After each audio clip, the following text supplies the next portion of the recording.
the 7 things that I wish I knew earlier before getting into the Airbnb business that'll save you a lot of time, energy, and money.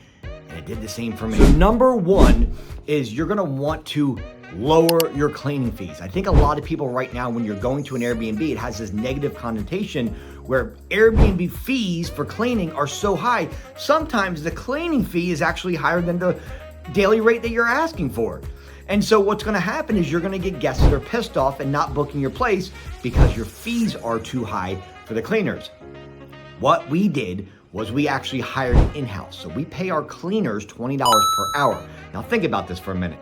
If you have a property that you are renting right now on Airbnb and you're charging $150 and it takes them 3 hours to clean the property, then you're paying $50 per hour, as opposed to what I'm doing is paying $20 per hour. So I can make my cleaning fee $60 where your cleaning fee is $150. Can you see why we're gonna get more occupancy and more bookings? Because our cleaning fee is not ridiculous and skyrocketed.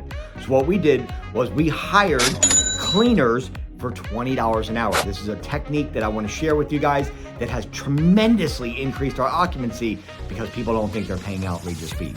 Number 2 is dynamic pricing. This is probably one of the best tips I'm going to give you. I didn't understand this in the beginning. Dynamic pricing is a simple way of saying this. How do we price our daily rate, which is known as the ADR, average daily rate? How much are we charging per night for someone to actually stay at our Airbnb? Now, if you can get this right, you're gonna win, and it'll increase your occupancy. So dynamic pricing is basically taking in consideration slow season, hot seasons, weekends, weekdays, events, right? All these things of how we should actually price the daily rate. And here's the thing, I've got students that are doing hundreds of dollars more per month because they have figured out dynamic pricing from what I've taught them, as well as ourselves. Dynamic pricing is simply understanding the market. You can do a lot of market research on your city to figure out how much you should be pricing. Okay, you could also go to Airbnb itself and look at competition. Just go there like a regular search, like on Airbnb, and search the same bedrooms and bathrooms that your property is and see what other people are charging per night. You don't want to be the lowest and you don't want to be the highest. But what I recommend is kind of being in the middle to the upper side. Okay, now, if you see someone on Airbnb that has all the prices every day, weekends and weekdays, all throughout the month, the same exact price, they don't know dynamic pricing. Your numbers should not be the same. Weekdays should not be the same. Weekends should be 20 to 30% higher. If your daily rate is $200, I wouldn't go anything less than $260 or $270 for a weekend. Okay, also, very important for dynamic pricing is understanding a very important metric called orphan days. Orphan days is this. An orphan day is where you have a booking and then you've got another booking and you have empty spaces in here that are touching both of these bookings. These days in between here are very difficult to book because somebody would have to be looking for that exact day on that date, as well as only looking for 1 or 2 days.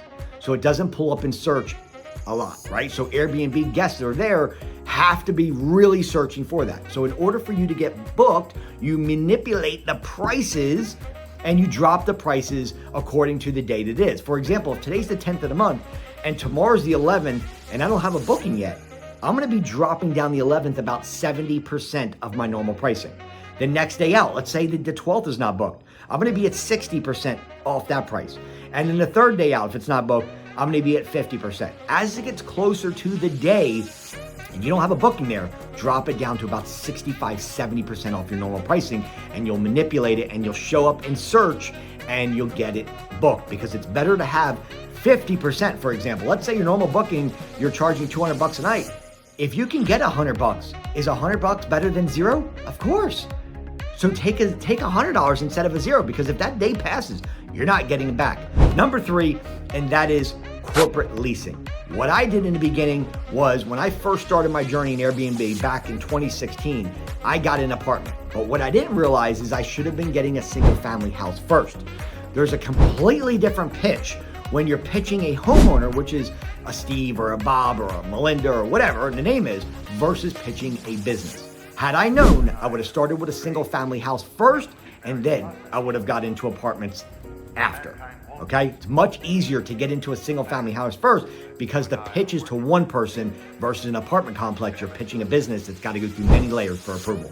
It also requires to have a PAYDEX score of an 80 for your business credit, okay? You don't need that on the personal side when you're doing a homeowner.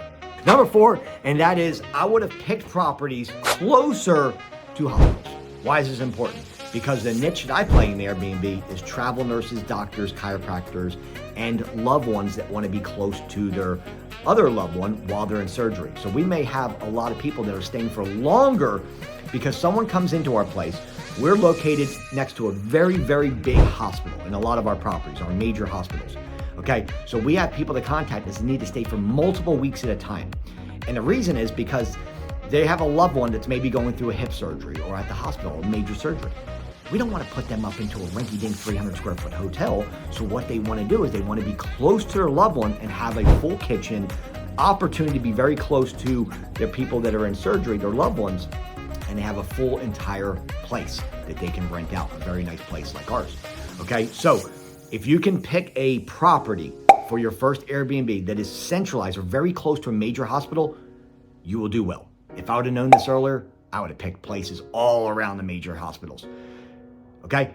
Number 5 is if you can get a property that has either a pool or a hot tub, you will always do better than properties that don't have this. I wish I would have known this earlier because we didn't pick properties like that. Pools and hot tubs always do better revenue, occupancy than properties that don't have any H2O at them. Okay? If you can get a property that has ocean view, lake view, those will be second best, but a pool or a hot tub always does better.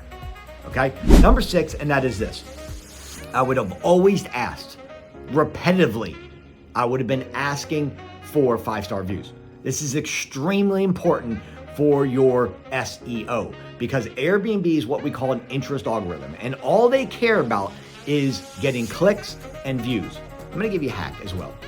When you're on Airbnb and you're putting your profile together, or even if you have your profile put together already, you can actually put more pictures. The reason behind that is the psychology of it is Airbnb will reward you and get you to the first page. It's called an SEO strategy by you having more pictures. Why? Because the longer someone stays on your listing by them going through all the photos, the more likely that Airbnb sees that it's an interest property. So they're gonna keep you on the first page because people are liking it. So the more photos you have, I always suggest more than 40 photos, you're gonna do better than having someone, if you have 10, 15 photos where somebody could go through it really quickly and move on to the next listing. Okay, more photos. When you're talking about 5-star views, the secret is to actually review the people quickly. So when people leave your Airbnb, you're gonna get an email that says, hey, would you like to review James? When you review them and give them a positive review, they are gonna get a notification and have the opportunity to give you back a 5-star view. The more 5-star views you have, the SEO sees that with Airbnb, and Airbnb says this property is liked, this property is viewed a lot, this property is doing well, and they're gonna get you to the first page. And let me tell you why it's important to be on the first page.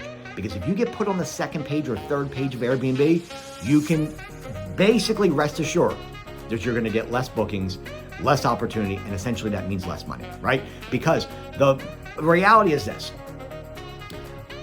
When you get put on Airbnb's second page, it's like being put on Google.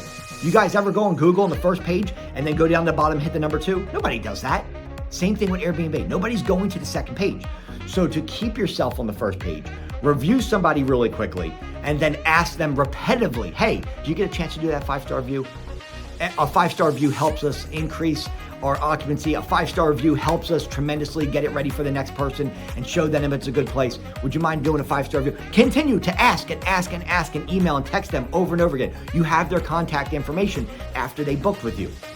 Ask, ask, ask. The more 5-star views you get, the more chance you're gonna be on the first page of Airbnbs, and that means more bookings for you. Okay, now, last but not least, I'm gonna tell you this. I would have scaled much faster. Had I known this earlier, I'd have hundreds of properties right now, but I didn't. I thought the game was to get one property here, and so what I did was just getting single family houses. Here's a method I teach my students now, and the method is this. What you wanna do is you wanna get 1 or 2 single family houses first. get your feet wet, understand the business of how Airbnb works, right? Understand the metrics of the cleaners, understand how it works with the guest communication. And then you can get into what we call corporate leasing. This is what I do now. Corporate leasing with my partner and I, what we do is we go to apartment complex and we get 5 or more units at one time. Now, if you can imagine what one property would do for you, can you imagine what 5 properties at one time would do? It's a game changer. So what we're doing now is we're going to an apartment complex known as corporate leasing. And as long as you have a paydex score of over 80, which is very important. If you guys don't have business credit, I'm also a business credit expert. I can help you with the basics so you can start getting into having a paydex score of 80 or higher so you can eventually get to corporate leasing. You got to get that process started because it takes about 90 to 120 days, 3 to 4 months, and you can build it from scratch. No matter what your personal social security number is, you can build your business credit immediately. If you have over a 700 personal credit score now, I can show you the fast track.